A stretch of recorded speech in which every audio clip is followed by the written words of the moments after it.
안녕하세요. 주식경제의 유토피아, 주토피아에 오신 것을 환영합니다. 자, 여러분, 지금 미국의 부채 한도 상향 문제로 이슈가 되어서, 지금 증시가 굉장히 폭등하는 그런 모습을 보여주고 있어요. 그죠? 이 문제가 앞으로 향후 증시에 어떤 영향을 미칠 거고, 또 부채 한도 협상 문제가 어떻게 될 가능성이 높은지 제가 그 부분에 대해서 제가 이야기를 하려고 합니다. 그래서 우리가 뉴스와 나스닥 또 금선물 차트 분석을 통해서 예, 이제 앞으로의 증시를 예상해 볼 수 있는 그런 영상이 될 겁니다. 구독과 좋아요, 알림 설정 부탁드리고요. 지금부터 시작할게요. 자, 여기 보시면 다우존스, 나스닥 종합지수 이렇게 다 폭등을 했습니다. 폭등한 원인이 우리가 무엇인가를 이제 봐야겠죠. 자, 뉴욕 증시 일제히 상승 마감, 부채 한도 합의 기대 영향. 자, 이게 부채 한도 합의가 잘 될 것이다. 잘 진전되고 있다.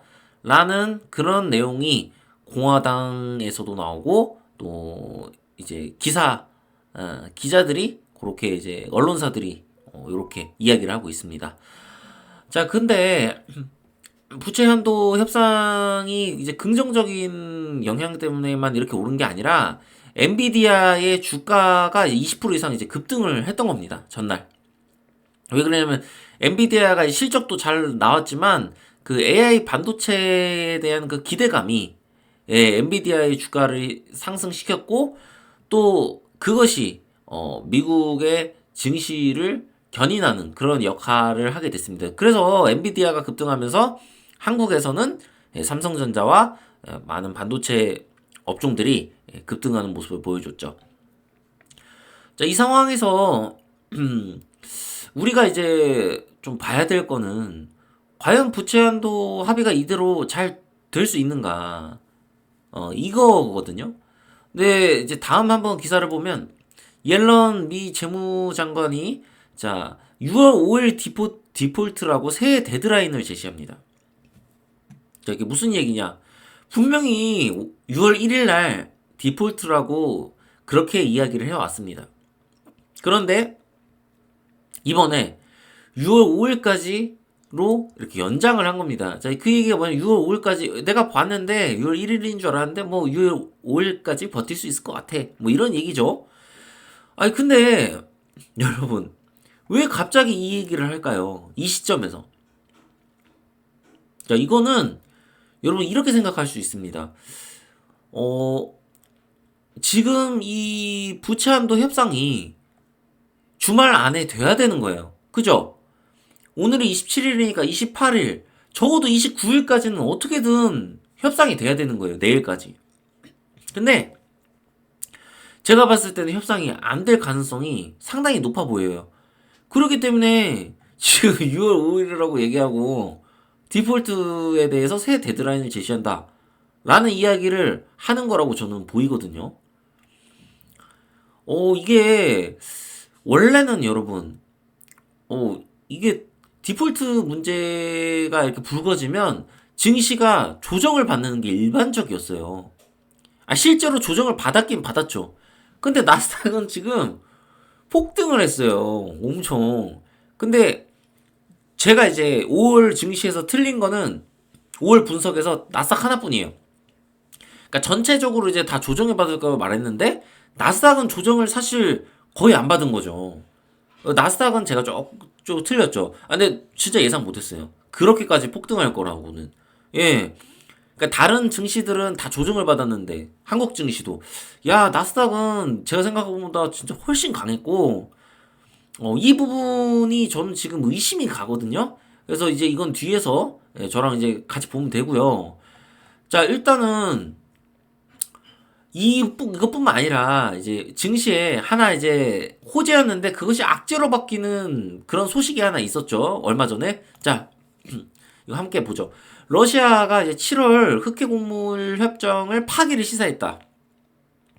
근데 이게 지금 문제가 아니라 우크라 곡물 수출 항구를 막았습니다.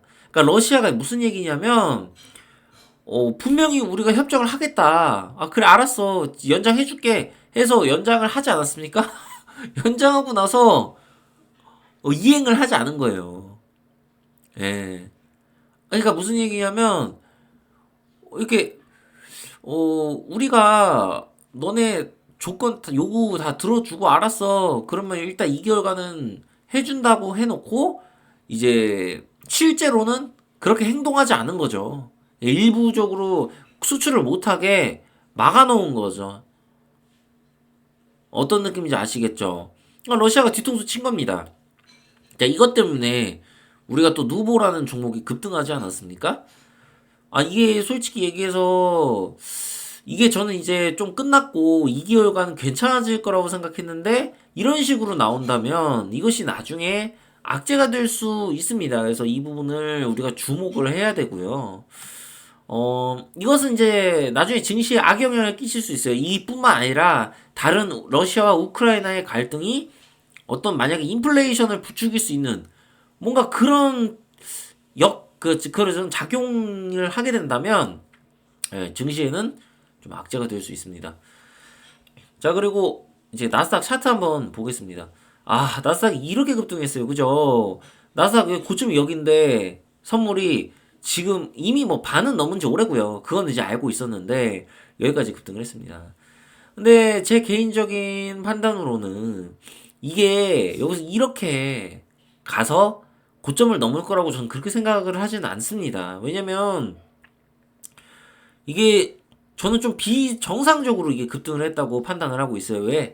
우리가 단기 채권은 어떻게 됐나요? 단기 채권 수익률 엄청 올랐죠. 네, 막 뭐 거의 7%까지 뛰지 않았습니까? 3개월물이 거의 6점 몇 프로? 이런 것들을 토대로 봤을 때 지금 굉장히 불안한 시장이라고 할 수 있어요. 이게 좀 낙관론이 심하게 지배되고 있어요. 그래서 제가 의심을 해보는 겁니다. 아, 이거 부채 한도 협상이 생각보다 더 심각해져서 아, 이건 디폴트 선언 위기까지 오거나 디폴트가 올 수도 있겠다 라고 저는 지금 판단을 하고 있는 겁니다. 왜 그러냐면 지금 이 구간이 강력한 저항대란 말이에요. 그럼 만약에 여러분 부채 한도 협상이 잘 됐다고 가정해요. 그러면 더 올라갈 수 있겠죠. 악재가 완전히 소멸되는 거니까. 그지만 저는 이제 그렇게 안 보는 거죠. 설사 부채 협상이 잘 안 되더라도 증시는 밀릴 거고, 그러니까 안 돼도 밀릴 거고 잘 돼도 저는 증시가 밀릴 거라고 봐요.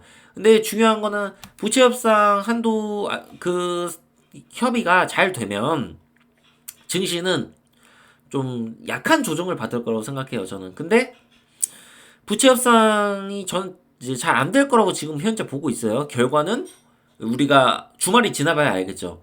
그 월요일 날까지 이제 안 되면 진짜 이제 큰일 나는 거죠.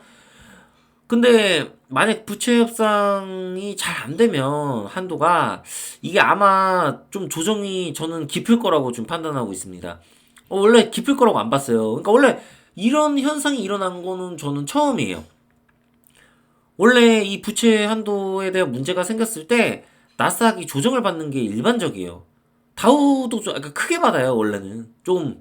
근데 이거 조정은커녕 그냥 위로 치고 올라간다는 게 아마도 제가 봤을 때는 약간 바이든하고 그 메커시가 이렇게 이야기를 하면서 일부러 제가 봤을 때는 조금 긍정적인 것들을 이야기를 하면서 어떤 이것을 고려를 해서 이 시장의 충격을 고려해서 이 주가를 이렇게 올려놓은 다음에 이제 서로 치킨 게임을 가는 게 아닌가 좀 이런 생각을 해봅니다. 왜냐면 왜냐면 위험하다는 사실은 미국에 다 알고 있어요. 미국의 경제 학자들은 지금 상황이 굉장히 위험한 상황이에요. 지금 세계가 미국이. 왜냐면 달러 패권이 흔들릴 수 있잖아요. 그러니까 이 증시를 이렇게 좀 이렇게 과열 상태로 만들고 이 상태에서 만약에 부채 협상 문제가 터지면 아주 크게 조정은 받겠죠. 하지만 이것이 대공황으로 이어지지는 않을 거예요.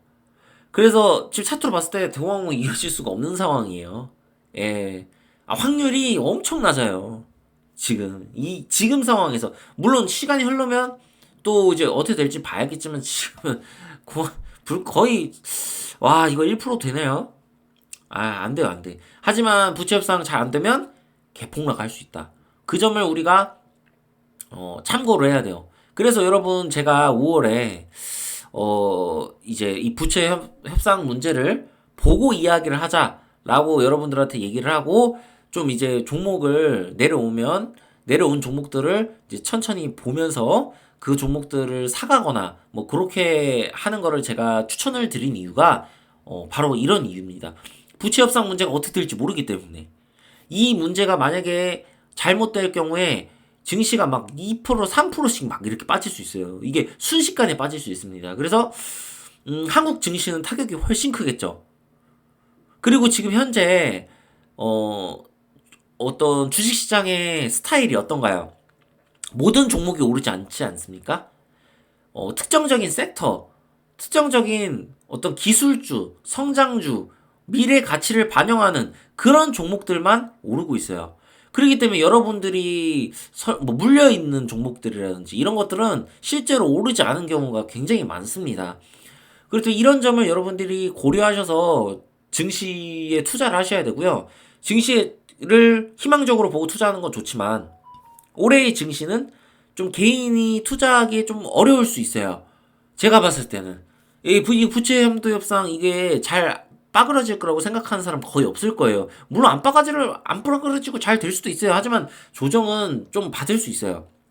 그래서 이 부분은 제가 이제 부채 협상 문제가 해결이 되고, 이제 해결이 되는지 안 되는지 며칠 뒤면 알 거 아니에요. 어차피 제가 이제 매달 이제 그 달의 증시 전망을 제가 올리지 않습니까? 그래서 5월 말에 제가 이제 6월 증시 전망을 다시 한번 올리도록 하겠습니다. 그래서 제 말대로 부채 협상이 빠그라지는지 한번 지켜보도록 하죠. 자, 그리고 금 선물 한번 보겠습니다. 자, 금이 이게 왜 제가 또 금 선물을 보냐면 일단 차트상으로 봤을 때 끝났어요. 이거는 지금 이 상태에서요. 만약에 부채한도 협상 파기되고 뭐 디폴트 선언하지 않는 이상 금은 미래가 없습니다. 지금 그 정도 수준이에요. 하지만 차트로 봤을 땐 그렇지만 아직 상승의 힘이 아예 죽은 건 아니에요. 아예 죽은 건 아니에요. 그렇기 때문에 만약에 여기서 부채 한도 협상이 잘 못 되고 디폴트 위기까지 오거나 디폴트 선언을 하게 된다. 그러면 금은 정고점을 돌파할 수도 있습니다. 네, 왜냐면 미국의 어떤 그런 지금 위험한 그런 부분들 때문에 제2의 안전자산이라고 불리는 우리 금이 주목을 받을 가능성이 있어요. 자, 이거는 디폴트 문제가 되냐 안 되느냐가 이 금의 미래를 결정한다. 만약에 디폴트가 안 되고 부채 협상이 잘 된다? 그러면 이거 금 많이 떨어질 수 있어요. 힘듭니다. 이 정고점을 올릴 수 있는 어떤 그런 호재가 있어야 되는데 그 전혀 없어요. 그래서 금은 지금 현재 차트로 봤을 때 단기적으로는 100%에 가깝게 하락이 크게 올 수 있지만 자, 이 부채 한도 협상이 잘 못 될 경우에 정고점을 돌파하는 그런 모습이 보여줄 수도 있다. 이 점을 여러분이 한번 참고하시고 한번 금은 조금 지켜봐야 될 것 같아요. 하지만 제가 다시 한번 말씀드리지만 금이 설사 정고점을 돌파한다고 해도 그런 일이 벌어지더라도 어떤 공황이 오는 게 아니라 이것이 다시 조정을 받을 수 있다는 점, 이 점을 여러분들이 생각을 하셔야 됩니다. 아시겠습니까? 여러분들 어쨌든 증시를 긍정적으로 보되 우리가 너무나 좀 과열 구간에 있다라고 저는 판단이 되거든요. 특히 나스닥이. 그래서 코스닥은 전 한 번 더 빠질 거라고 생각을 하고 있어요. 지금 현재 기준으로는. 자, 부채 협상 문제가 어떻게 될지 모르겠지만 그래서 여러분들이 종목 보실 때 꼭 좀 많이 떨어져 있는 종목 그리고 이것에 어떤 호재가 있는 종목 어떤 실적을 바탕으로 오른다는 그런 종목보다는 미래의 어떤 기대감 그런 것들이 숨어 있는 종목들 중에 조정받은 종목들을 여러분들이 공략하시면 좋은 결과가 있을 거라고 생각합니다. 자, 여러분들 오늘 하루도 잘 보내시고요. 부채 한도 협상 이제 어떻게 되는지 한번 지켜보도록 하죠. 구독과 좋아요, 알림 설정 부탁드리고요. 주식경제 유토피아 주토피아였습니다. 감사합니다.